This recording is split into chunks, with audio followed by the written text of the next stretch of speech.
Welcome everyone to one more show of OP Exclusive, and today we are here with Sir Prateek Singh, the Deputy Commissioner of Police Bhubaneswar. Yes, I will like to thank you, sir, for giving us this opportunity Thank to you. take your interview on the major issue that is the juvenile crime. As we all know, the juvenile crime is something that we don't discuss usually, and yeah, it is an alarming situation in all over the country. So we are here to ask sir about the juvenile crime and why it happened. What are the incidents like in the juvenile crime? So we welcome you, sir, to Orissapost Live. Thank you. So, sir, moving forward, juvenile crime. So, you are posted in Bhubaneswar at present as in the post of Deputy Commissioner. So, sir, previously in your career till now, so have you experienced and have you handled some of the cases linked to the juvenile crime? And what are your observation on that? See, juvenile crime is a major part of policing, and it is a very important stream of our work because these kids are the future of the country, and if not dealt in a proper and right manner, it will do injustice to them and their future also. For that, we have special acts like Juvenile Justice Act, and according to that we have special provisions how we have to deal with them, how we have to counsel them, and according to those sections and laws only we proceed whenever there is any crime happening where some juvenile is involved. We take utmost precaution that the juvenile or the child in conflict with law, as we call them, they are their identity is kept confidential, and at no point of time they feel any kind of stress during our investigation. So all those things we keep in mind, and it is a very important field. It cannot be ignored because ignoring this will be detrimental for our society. Sir, according to NCRB report that we see, sir, the cases which are registered on the regular basis, like the POSCO cases also, so the cases investigation are getting delayed. So, sir, can you explain, sir, what are the procedure which the citizens should follow in the coming days so that they will not face the same issue, and why the sir cases are getting delayed or some serious issues in this? Actually, I'll tell you, over a period of time, there have been many judgments from Honorable Supreme Court and High Court, and the procedure has been improved, and the cases at present, uh, there is no chance of getting delay once the case is reported. There is a provision that in Odisha Police, within 60 days, as per the direction of the court, within 60 days, charge sheet has to be submitted, and we abide by that instruction. There are various reasons for delay of the investigation as we go to POXO cases. Many times it is seen that first of all there is delay in the reporting itself. In POXO cases also, precious time is lost once the incident takes place in reporting, because the child does not know how to respond to the situation, and during that time there is certain delay, and because of that, once the person who is accused he absconds or he is not to be found, in those cases we face problem that leads to delay in some cases.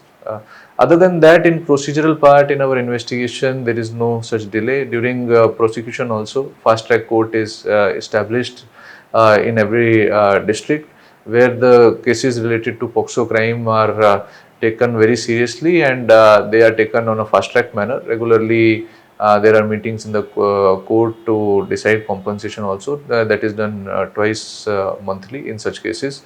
So there is no such chance of delay when it comes to procedure due to the reasons which I mentioned. Only the delay sometimes take place. Okay, sir.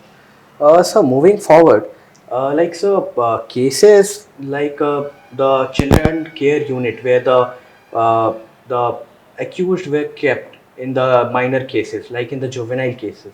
So, sir, in that place, sir, what are the available resources and what are the things they are getting so that they are getting benefited by them so that they can progress in their life, and there are the staffs and the workers working over there in the cell, or we can say the jail, juvenile jail.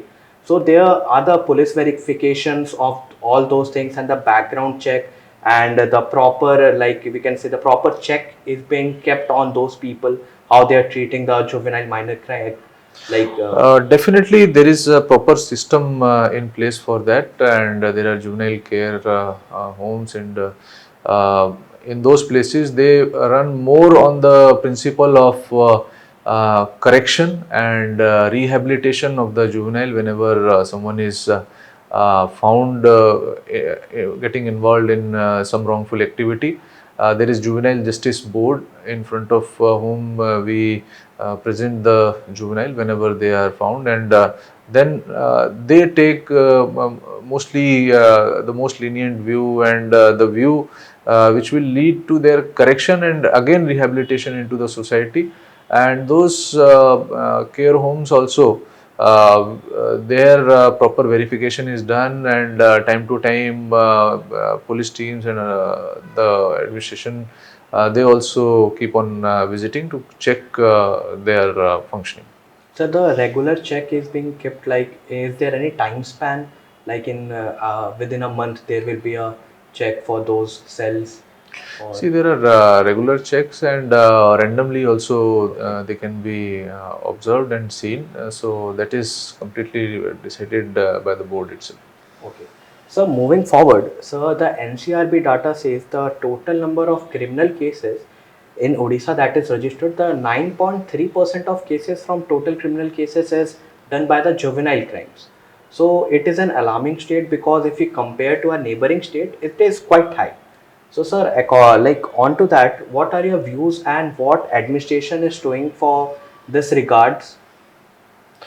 See, Odisha is, when we see the rate of juvenile crime, it is a middle lying state. There are states like other states like Madhya Pradesh, Chhattisgarh, and some other states which are higher than when we see Odisha, and definitely it is a cause of concern for us, and we have to ensure that our youth, our children do not take the wrong path. For that, we have constant touch with the society. The police has a community part also, and during that we make it a point that we reach out to the youth so that we can prevent them from going to the wrongful path. So, like when we see the data of NCRB, there is a correlation, a small correlation, or we can say a coincidence, that the total juvenile crime that is being recorded is 50, more than 50% of that crime is committed by the illiterate. They are not studying, or they have not passed class like 4 to 5 they have been taught. So the more than 50% of those crime are committed by these kids. So, sir, what is your views on that? Is education is playing a very vital role to, like you can say, the suppress the crime in the, like the young youths, those who are going to be the youths, teenagers, and you can adult from your perspective. See, definitely, education is a vital aspect of anyone's growth and development, and it is not only education. There, we have seen when it comes to children, there is lack of legal awareness also many times, which impacts their decision making, and because of that they go into the wrong direction. So if I will take the example of Commissionerate Police has various programs, like we have programs in schools where our teams go. They create awareness regarding cyber crime, regarding crimes related to road MV Act, and then any other such issues which are related to children. They are discussed in the schools. Then we have our special program called Basti Kuchalo program, where we make outreach to the kids in the Basti areas, and we ensure that there is a age when these kids, they start mingling with the other kids, and they learn positive things and negative things from their surroundings. So during that age, we try to target these kids, and we try to influence them to go in a positive direction, to take education more seriously. There are various activities that we do. We take them to science park, planetariums, then for local community libraries. We introduce them to all these things so that they develop a habit of learning, Okay. and we can keep them away from wrongful activities. Sir, you know that background and the parents also plays a very vital role in upbringing of the children. The children, so those who are getting to the other part, they're getting into the criminal activities in their early stage. Sir, what will be your message to their parents or the background they are living, the surrounding from they are living with? So, what is your message for their parents to keep a check on their children?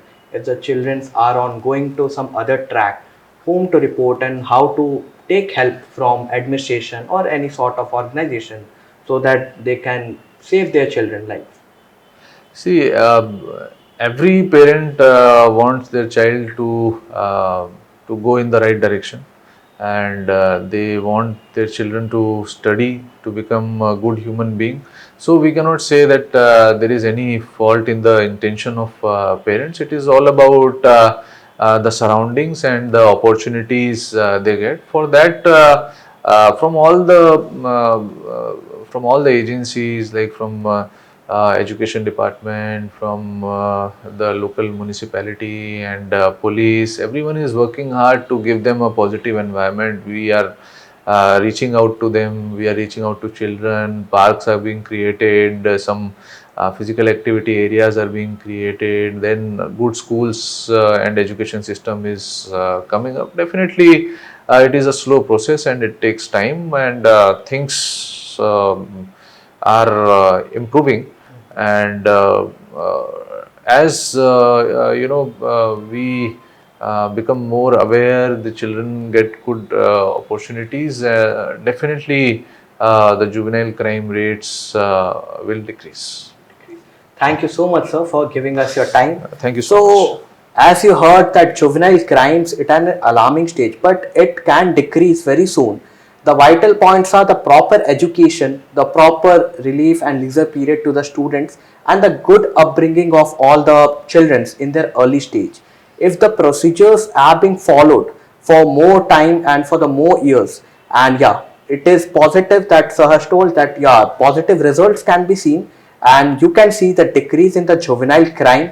And thank you so much to our audience for being with us for this interview. We will bring more interview in such kind for you. Stay tuned to Orissapost Live for more such interviews and more such OP exclusive video. I would like to thank you, sir, for giving us this time from You're your busy welcome. schedule. Thank you. Thank you so much from the Orissapost team. Thank you. Thank you, sir.